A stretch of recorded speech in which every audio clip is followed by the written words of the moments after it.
Shalom Bapak Ibu, saya berharap kita semua dalam keadaan sehat. Dan hari ini tema yang diberikan kepada saya adalah Sefanya 1-3.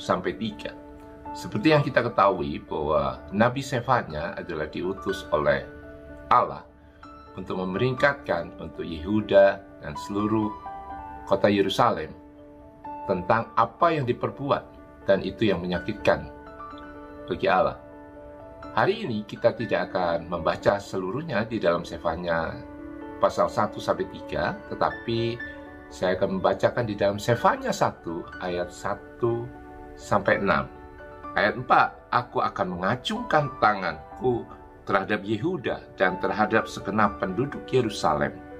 Aku akan melenyapkan dari tempat-tempat ini sisa-sisa Baal dan nama-nama para imam berhala, dan juga mereka yang sujud menyembah di atas sotoh kepada tentara langit, dan mereka yang menyembah dengan bersumpah setia kepada Tuhan, namun di samping itu bersumpah demi dewa Milkom, serta mereka yang berbalik daripada Tuhan, yang tidak mencari Tuhan dan tidak menanyakan petunjuknya. Bapak Ibu, ayat yang saya ingin bahas adalah di ayat 5, yaitu dikatakan begini, bahwa Tuhan itu mengacungkan tangannya juga kepada mereka yang menyembah dengan bersumpah setia kepada Tuhan, namun di samping itu bersumpah demi dewa Milkom. Saya juga penasaran Bapak Ibu, dewa Milkom ini seperti apa? Kenapa kok Raja Yehuda sebelum-sebelumnya dan mereka menyembah Karsa? Ternyata dewa Milkom ini adalah dewa dari bangsa Amon yang begitu luar biasa. Diceritakan juga pada waktu penyembahan itu harus mempersembahkan anak, gitu ya, dipersembahkan kepada dewa. Wah, ini luar biasa ya. Jadi orang yang berani mempersembahkan yang dipersembahkan kepada dewa Milkom itu adalah persembahan yang luar biasa. Dan bahkan di dalam kitab Raja-Raja, di dalam 1 Raja-Raja 11 itu pengaruhnya luar biasa, sehingga Salomo pun jatuh di dalam penyembahan dewa Milkom ini. Ini luar biasa pengaruhnya ini. Di dalam 1 Raja-Raja 11 ayat 5 dikatakan demikian. Demikianlah Salomo mengikuti Asitoret, dewi orang Sidon, dan mengikuti Milkom, dewa kejijikan sembahan orang Amon. Dan Salomo melakukan apa yang jahat di mata Tuhan. Ia tidak sepenuh hati mengikuti Tuhan seperti Daud ayahnya. Saudara, ini luar biasa. Dikatakan ayat 5 tadi adalah yang bersumpah setia kepada Tuhan, namun di samping itu bersumpah demi dewa Milkom. Sepertinya kalau kita melihat Nabi Sefanya ini sudah diutus berulang-ulang kali kepada Yehuda dan kemudian penduduk Yerusalem, tetapi mereka tidak menanggapi seruan. Saya mendapatkan sesuatu yang berarti bahwa di dalam kehidupan kita, walaupun kita sudah bersumpah setia kepada Tuhan, tapi kita harus waspada dan tetap hati-hati. Bisa juga apa yang menjadi keberhasilan kita itu menjadi dewa yang lain di dalam kehidupan kita, dan Allah tidak menyukai.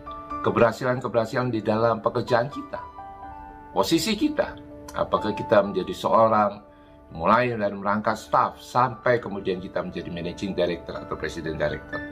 Mungkin juga karena titel-titel kita, apa yang kita perjuangkan dengan luar biasa, dengan segenap kekuatan kita, dan kita mendapatkan titel itu. Apakah kita menjadi seorang master, ataukah menjadi seorang doktor, bahkan profesor itu pun juga. Atau mungkin jabatan-jabatan rohani kita di dalam gereja kita, di dalam pelayanan kita, itu pun kita harus waspada untuk jangan sampai menjadi kejijikan bagi di hadapan Allah. Atau mungkin keberhasilan yang lainnya itu di dalam pelayanan kita, gitu. Kita menjadi bahwa merasa bangga dan secara tidak sadar bahwa kita menempatkan bahwa kemampuan kita itu melebihi daripada Allah sendiri. Bapak Ibu yang saya kasih di dalam Tuhan, di dalam kehidupan ini tidak bisa dipungkiri bahwa kita juga senang dipuji akan keberhasilan kita. Tetapi ingat, dan Sefanya ini juga mengingatkan kepada kita semua bahwa apa yang kita lakukan semuanya harus kembali kepada Tuhan. Ada satu penyembahan yang di luar kehendak Allah, yang merupakan jadi satu kejijikan bagi Tuhan, yaitu apabila kita menomorduakan Allah. Kita bersumpah setia kepada Tuhan, kita katakan kita mencintai Tuhan, tetapi di dalam kehidupannya kita sehari-hari kita merasa bangga dengan apa yang sudah kita capai. Kita merasa bangga dengan kemudian keberhasilan pelayanan kita, sehingga kita tidak mau mendengarkan nasihat orang lain. Kita nggak mau mendengarkan bahwa Tuhan bisa berbicara melalui orang lain tentang kita. Bapak Ibu, kita mau belajar dari Raja Yosia. Raja Yosia begitu mendengarkan, dia langsung merendahkan hati dan bertobat di hadapan Tuhan. Dia menyingkirkan itu mezbah-mezbah berhala, apakah itu Baal dan Dewa Milkom, tapi dia gantikan dengan mezbah yang memuliakan Tuhan. Raja Yosia tidak sama dengan raja ayahnya, yaitu Amun, tapi kemudian dia berbalik kepada Tuhan dan dia memuliakan Tuhan. Dan oleh sebab itu dikatakan Raja Yosia melakukan sesuatu yang benar di hadapan Tuhan. Dan inilah yang kemudian kita harus mencarinya, bahwa apabila Allah mengatakan kepada kita bahwa engkau sudah melakukan sesuatu yang benar di hadapan.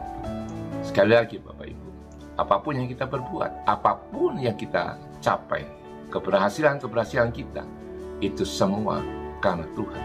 Bukan karena kepandaian kita, bukan karena gagah dan kuat kita, tetapi semata-mata karena Tuhan mengasihi dan punya satu rencana bahwa Allah menolong kita untuk memuliakan namanya, untuk menjadi kesaksian yang hidup bagi sesama.